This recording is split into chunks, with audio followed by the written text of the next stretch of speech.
Roimh seo cót san áit. Tá táimid cuiseach fada going maidin, tá míad ag táimid dús go Durrës, tar éis é sin be míad ag táimid uirgile eile go Berat. Tar éis theith a ógáil bhí táimid fada a going go Berat, dús stopaimir in Durrës.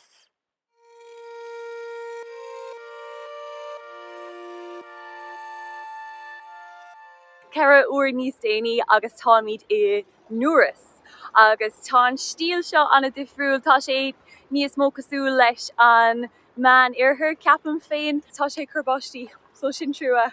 Ach fiction sé go maith, deirtear go bhfuil amphitheatre an seo ón am a raibh na Rómhánaigh i gceannas, agus bhí na Ottománach an seo chomá, bhí an Impíreacht Ottománach an seo le blianta.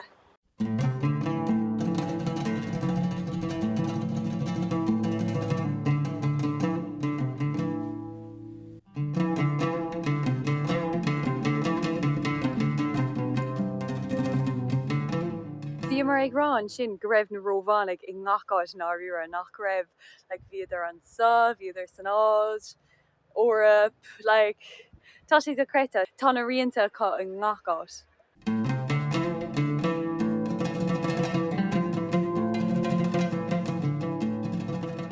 Well, tá aimsear bhag níos fearnis, tá míad fós in Durrës agus fuair mé uachtaróise. Tá sé go híomhinn comá, tá sé cosúla gelato. Tá anna chuid bia an seo cosúil le bia idális, tá scoil an idál cócongrach, so tá anna chuid pizza, pasta, gelato agus mar sin de, agus tá míad lán sástula sin. Tá míad díreachtarí sraith seo go Berat agus tá sé cóíomhing. Tá sé cosúla gríogra fécar sin an álainn, sin an taobh eile, tá na tithe go híomhing fad, agus tá míad ag fannacht i mrúna hóige arís anocht, agus níl aine eile in áir seomra, tá sé go híomhing fad, tá an ferganmh anna chean, tá spáintigh méanaistíobh. So seo é an seomra. Tá sé go híomhing, tá ceithre lepacha ann, ach níl aine eile an sa an nocht, teachas mé féin agus Richard, agus tá sé cóiseán, tá an sean fhíseán mar sin de, ach tá ar seomra folca féin a going, agus gachród a bheoch uais, tá sé an seo kit agus gachród, so tá míad cócósásta le sin. Bhí fáilte mór ag an únéir doing agus rinne sé caifé turcach doing ina chistin féin, áit anna bhar an túil agus samúil a bhí ann.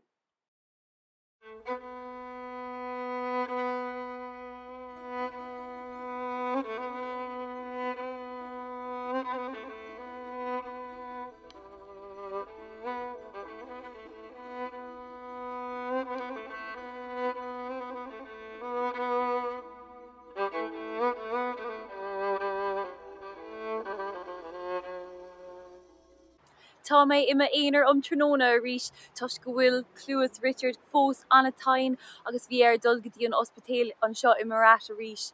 So tá trúil go mar ach tá sé cónamhsplach dúirt sé ná tarlam an éachar téimach agus bí ag siúil timpeall, so tá ag siúil timpeall inis agus tá Berat cóíomhing. Tá rá phríomh cathairúil. Tá an cathairú seo sin é goritsa agus sé seo an taobh chríosaí a bhaineann leis na chríosaíach go stairiúil an seo Berat.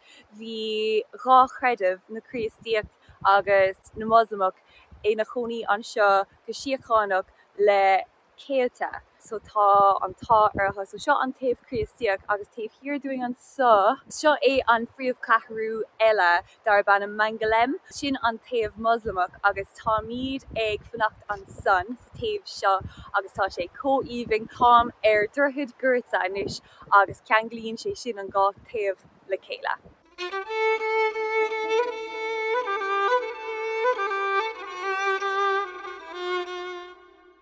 Tá anna cuid dus na sráidna beaga seo, na cool sráidna is tóca timpeall na háite, agus tá siad go híomhing fécar seo.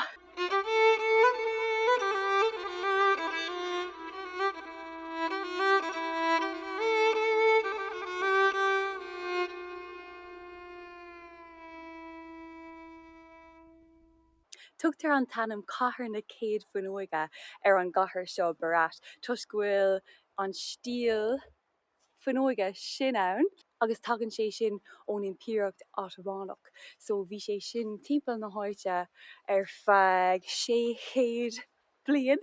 So tá siad anna cheann an stíl sin an stíl Albánach agus fécinn sé go híomhainn go fóil tá sé stairiúil sin.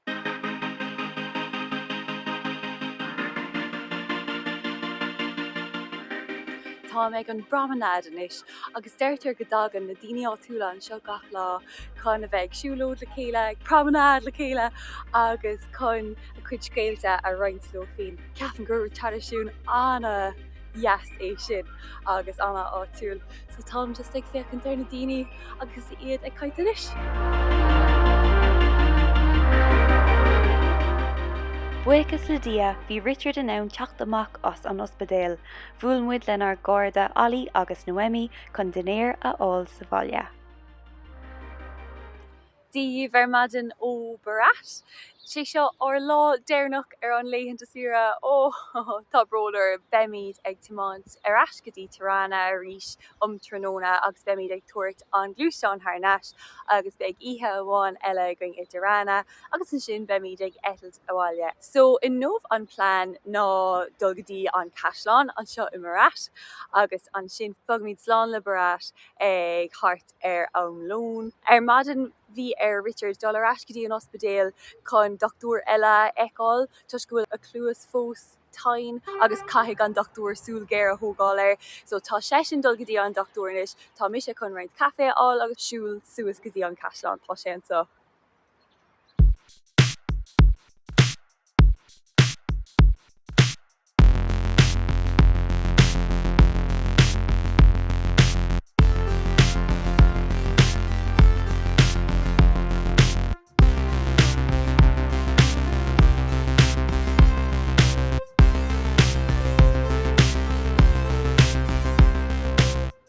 Well, fake Cathair as doing a reach. Woo! I went to níos fearr, Richard. Neil. Oh, Neil. Had a dúirt an doctor. Whack. Bhí sé anna garabh agus níor a bhéid féir le agus bhfuil siú ag cabhairt agus tá léad sira lota bart a píd a baclúas agus níl é but just a sail. Richard Bott. Tá sé anna bhrónach maidin agus tugaimid sin comma. Ach ar a leid tá sé in ann píosa de Berat eáil inis so táimid ag siúil thuas an cinic go dtí an Caisleán.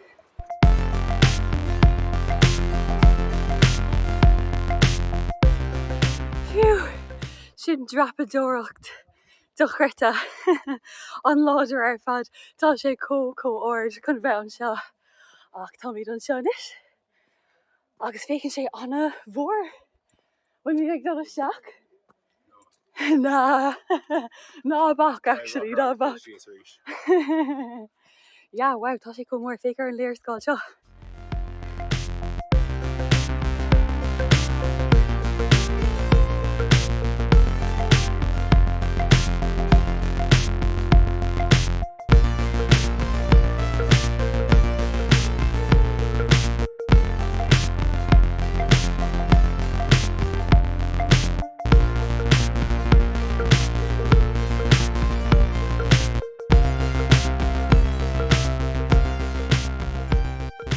Is seach sa Caisleán seo tá anna cuid tithe, aglas, másc agus an Caisleán é féin. Agus dúirt únéir Fuinneoga a bhí mar ag fannacht a réir, dúirt sé gur tógach sé an seo isteach bailí an Caisleán agus go bhfuil bhriantar ónáit seo agus go bhfuil anna cuid fós i do coní an seo. Sé ceantas na taon Caisleán an seo san Albán agus san Eorp ceapam a bhfuil daoine fós in na coní an seo. Deirtear go bhfuil thart ar 300 daoine fós in na coní an seo. Bhí ferganmh an seo an bhliain 400 nó 300 ach níl an ferganmh sin an seo a thuile. An ferganmh agus an caisleán atá going an seo anois tá siad go léir ón iompraíocht Albánach. Tháinig na Ottomannig an seo sa 400 agus tá na ferganmh seo 600 bliain díos, so tá siad amháin agus an stairiúil agus níl aine timpeall na háite. Tá creta agus féicear na roircanna. Sin an roirc. Tá Richard an nádúrtha nómh nach chuil. Agsúil go nádúrtha tríd na sráidna. Berat an nómh táimid ag siúil síos an bóthar ada chun dul areis go dtí an cuairt chun dul go dtí an príomh cathair an Albán, Tirana. Tá sé sin cosúla Tiranosaurus Rex nach ha ha ha ha. Má fécinn tú amach ar de sléite. Vector gur tíonn siad níos orda is níos lúta. Agus tám sé ag rá cén fánach bfuil sléite cosúla sin in éire. Ha? Sin ceit bhá, Richard. An bhfuil comórtas a gom, so I gcóir ma channel YouTube. An tain duine eile atá ag déanamh channel taisteal trí bhean na Gaeilge, Richard. Bhí fánarm níos mó ama a chaitheamh mBerat ach bhí sé an am á gáil. Tá mí deireadh tar éis rise ar as Tirana a rís, dá go mar sláán leis an clúisteán, agus tá mí de príomh carnóg a rís an a bhór ar fad. Agus inis tá mé féin agus Richard ag dul chuig musaem chun níos mó a álainn faoi Cumanachas. Níor thugamar cuairt ar aon musaem go fóil chun fálainn faoin stair dar nóig is páirt an a háiteach den cultúr agus an stair é seo san Albán. Tá sceitmíní orm chun a bheith ag fálainn níos mó faoin stair agus faoin cultúr sin.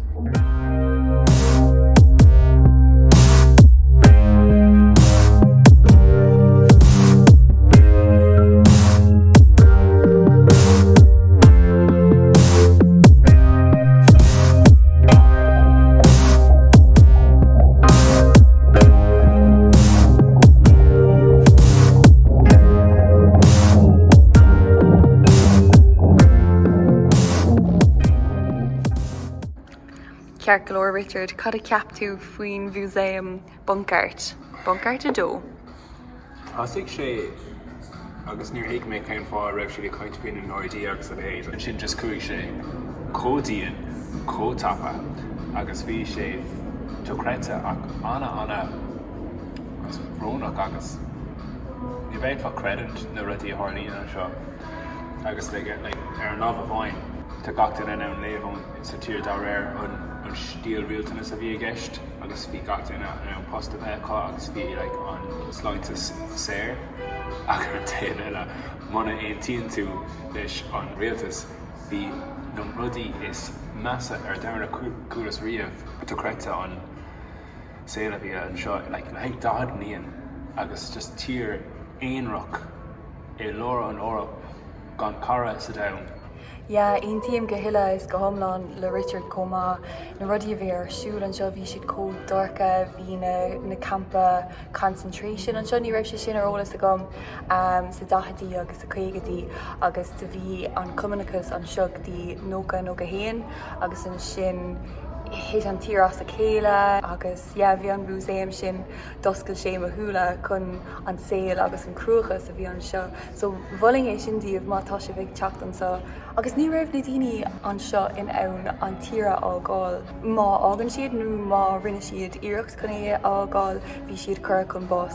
So tá sé có dorcha agus na daoine atá ag marctáil an seo tá taithí acu ar an saoil sin, so tá sin do creita tá sé fós sais nua chur an Albán iartas isteach san Aontas Eorpach chun a bheith páirte an Aontas Eorpach sa bhíon 2009 agus tá siad fós ag feithimh, so leúnmh dé mar tá cabhar utha.